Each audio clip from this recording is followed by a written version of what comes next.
I now would like to invite here to the stage Anne-Marije Zwerver. Anne-Marije is with Bluerise. She is a graduate from Delft University of Technology. She even she studied both physics and systems engineering, policy analysis and management. And she will discuss with us the role of OTEC in energy systems of islands. Please have the floor. Thank you.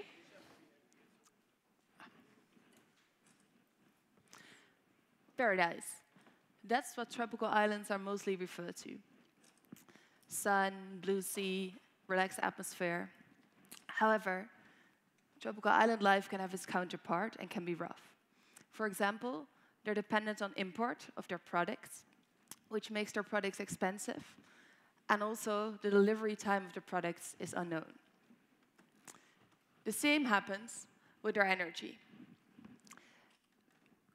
Energy on tropical islands is mostly based, even though they have plenty of renewable sources, on the import of petroleum-based and petroleum-derived products. As an example, in 2013, the Caribbean energy supply was 90% petroleum. As Professor Blok said before, with the Paris Agreement signed, it's very important, and the importance of the energy transition is once more emphasized. But how can we make this transition in the world, and especially on islands, to a sustainable energy? And what is a perfect mix for an island? That's an interesting question, and today I'd like to discuss with you how we can see and how we can calculate what the perfect mix is for a tropical island. But before we do that, what actually is sustainability? Well, the United Nations have certain sustainable development goals, and one of these development goals is on renewable energy, and they stated as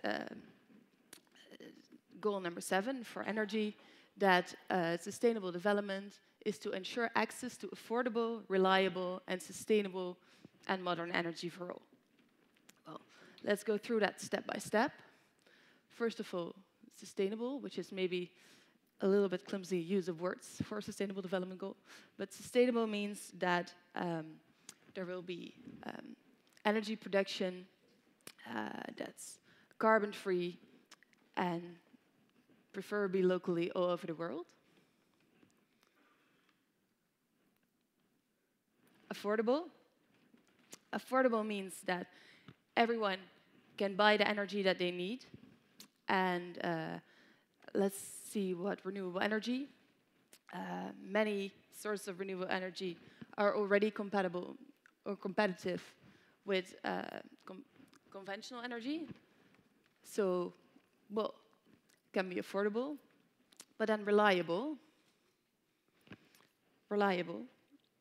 What does it mean for energy to be reliable? Well, probably that everyone can get access to the energy they need. But the question is renewable energy reliable? And in order to see that, we dive a little bit deeper into how energy is actually produced and how it is supplied.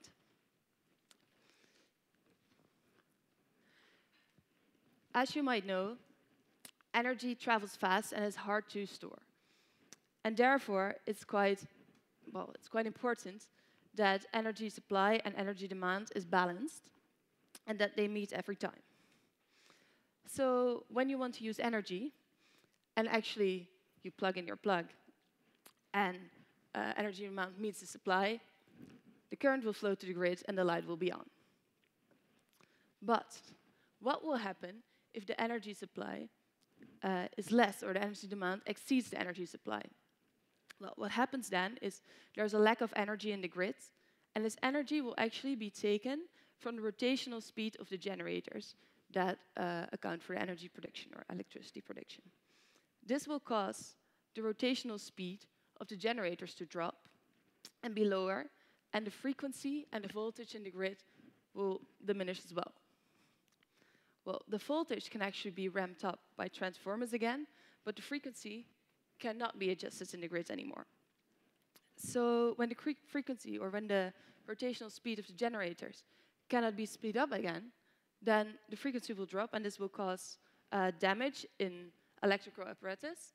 And eventually, if the frequency won't restore, it will cause blackouts. So basically, most grids and generators, let's see how this works. Oh, it works. Most grids and generators are made such that if the frequency drops, they will speed up a little bit, and so the frequency in the grid restores, and the light will be on again if you want to use it. However, if the gap is too big and it cannot be restored anymore, on the mainland we can import electricity, but on islands you cannot do that. So if the gap is too big, this will cause blackouts. So that's something we don't want, because this is not a reliable energy production. So what we want is the energy demand and the energy supply actually to be balanced and to meet. Currently, that is done by predicting what the energy production or the energy demand will be. And this is, oh, I need to do that. This is a weekly energy demand curve for a tropical island. And as you can see, there are actually several curves in it. There's a daily fluctuation, so you see the morning ramp up, then afternoon, the evening ramp up, and a night. And there's a weekly cycle, so 5 weekdays and a weekend. So what is done is the energy production is made such that it follows the demand. However, renewable energy isn't turned off or onable. Renewable energy follows the weather mostly. And weather is very, intermittent. It can be abruptly a lot of wind or sun, or it can just stop. And moreover, the weather doesn't follow the electricity demand. So, for example, especially wind can be very intermittent. And from the same island, they have installed 30 megawatt of wind. This is the curve for the wind energy they had on the island. And as you can see, it fluctuates a lot. So it's very hard for energy suppliers to actually follow this, because every time that the curve goes up and down, generators, diesel generators, for example, need to be ramped up or need to be slowed down. So as a Caribbean energy supplier says, since you can never predict how much wind there will be, you cannot predict how much energy a windmill park will generate. Only last week, this was shown again, I'll translate it in a second, by a blackout on a Caribbean island. Last Tuesday, actually, a week ago, the energy supplier was not able to meet the unexpectedly high demand at times that there was no wind and there's no wind energy. I'd like to demonstrate that a little bit more by showing the impact of 3 types of renewable energy. And there's a 50 megawatt capacity installed, and I animated how the electricity production of these 3 energy sources will be. And we'll start with wind. The red curve is the demand, and as you see, the green curve, the wind is very intermittent and fluctuates a lot. This is actually over a week. And the fuel has to back up the wind, and it's very unpredictable. Now we can go on with sun. As you can see, solar is maybe more predictable, but there's no solar energy at night. So you see it go up and down during the day, and at night there's nothing. And then, as third, there's OTEC. And as you can see, actually, OTEC is pretty stable. It hardly changes, so the fuel that you want to use can actually just follow demand. So this is an interesting case, because we want to make islands renewable. We want to use a lot of renewable energy on islands. But we also saw that it's very hard to make sure that the energy demand and the energy supply meets. And this is critical on islands, otherwise you might have blackout. So what can we do in order to both catch or make sure that you don't have the small fluctuations and also the big periods with no wind and no sun. What can we do to actually ensure reliable energy? Well, there are a couple of things we can do. First of all, demand response or backup with fuel, all the fluctuations. Second of all, you can use energy storage. And third of all, a solution is the base load.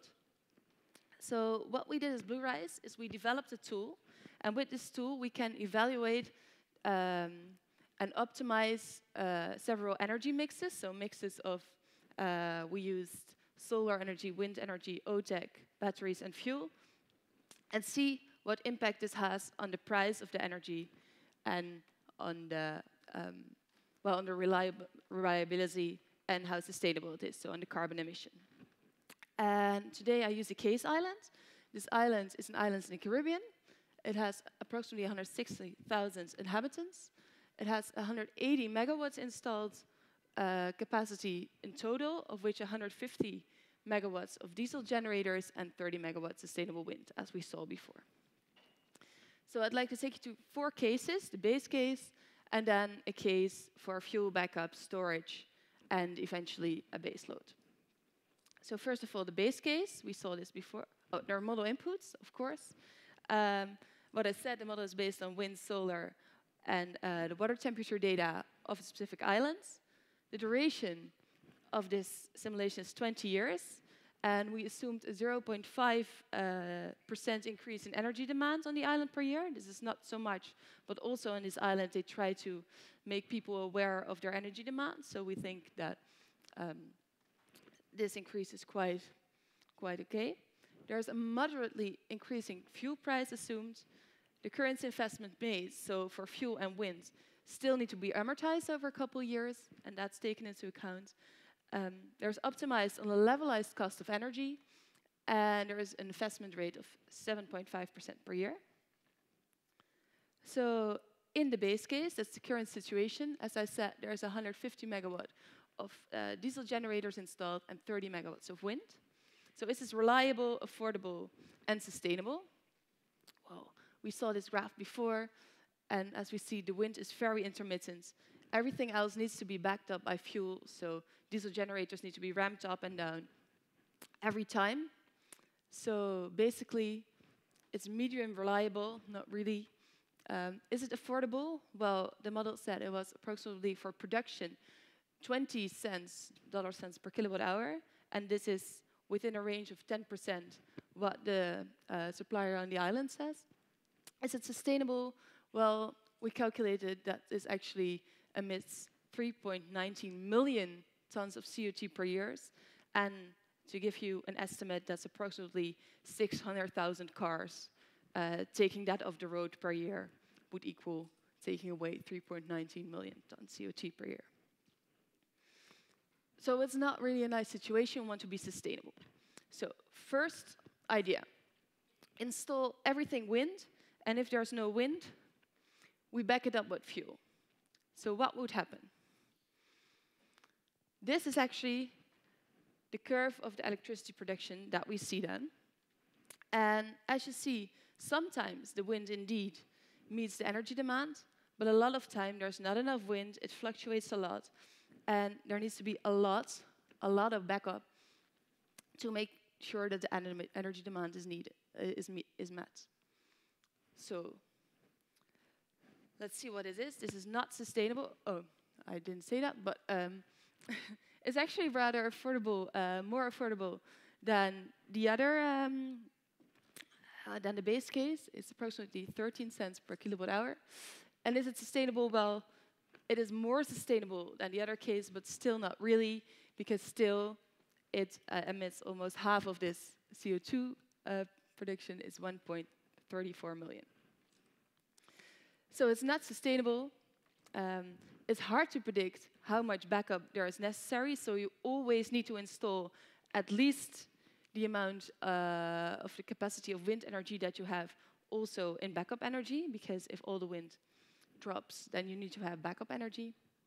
And most importantly, that I didn't mention, and we didn't take that into account, but there's a lot of engine efficiency when the engine of a diesel generator is not driving fully, as you can see in this graph. So if you see, if there's 100% efficiency and it drives 100%, then the specific fuel consumption needed for your generator is quite low. But when the efficiency and the percentage of maximum power, so when you slow down your generator and it's less than 50%, the fuel that you need per kilowatt hour actually increases rapidly. So when your generator is not driving on full capacity, you need more and more diesel. Basically, this is economically very unattractive because it shortens the generator lifetime if you ramp it up and slow it down a lot. It increases the maintenance costs, and as we saw, more fuel is needed due to the efficiency and the warmth of the generator. So second case, storage backup. And this is actually a situation that we saw before today, a scenario. Professor Block told us about it, that if you want to make an island 100% sustainable right now, it can be very expensive. For now, there's only storage backup. Storage is very expensive. So to make this island 100% sustainable, and this is a bizarre case, and this should never happen, is 500 megawatts of wind energy and 300 megawatts of solar energy needed, including a massive amount of storage backup. Then the reliability graph will look as follows. And as you see, indeed, with the storage, everything is covered, but this is a bizarre scenario. It is reliable because we don't need any fuel backup, so nothing has to be ramped up or down. It's also sustainable because we don't need any fuel, so 0 tons of CO2 per year is emitted. But is it affordable? Well, not at all. It's approximately $1 per kilowatt hour.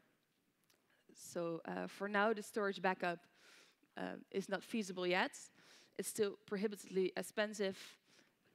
Moreover, there can be possible harmful components in batteries because it's battery storage. And lastly, storage capacity needs to equal at least the baseload demand for if all the other energy isn't there. And this is on the case islands already 30 megawatt hour to provide for 1 hour of electricity. And one of the biggest storage that we know so far is approximately 60 megawatt hours. So this is at least not yet feasible. So lastly, the baseload. We installed 75 megawatts of wind power, 90 megawatt of OTEC, and 40 megawatt of backup fuel together with a smaller battery. What happens? As you can see, the OTEC provides for a very nice baseload. It's very stable, so it's a lot of renewable energy that you just have and that you don't need to adjust for with fuel. And the other energy is generated by wind. And if there's more wind or more energy produced, then there's the demand. It is stored. So actually, the peaks are a little bit smoothened, and everything else is done with fuel. Is it reliable? Yes, it is, because there's a lot of baseload available. You don't need that much backup energy anymore or backup diesel suppliers. Is it affordable?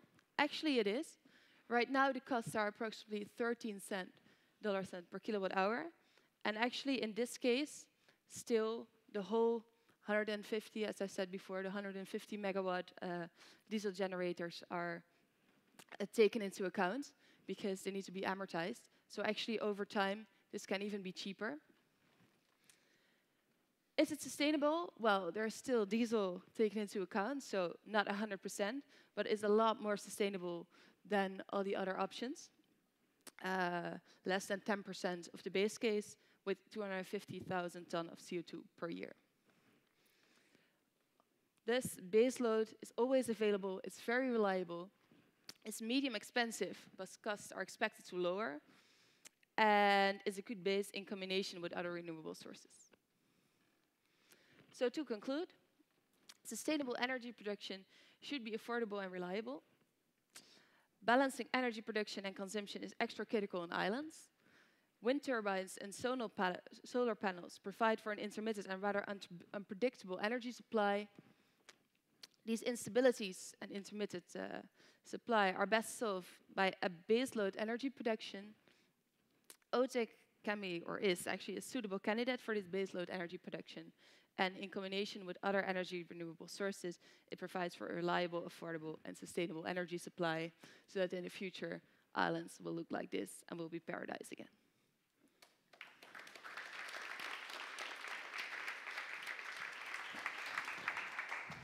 Okay, Anne-Marije, thank you very much for giving us this broader perspective to the energy system of islands.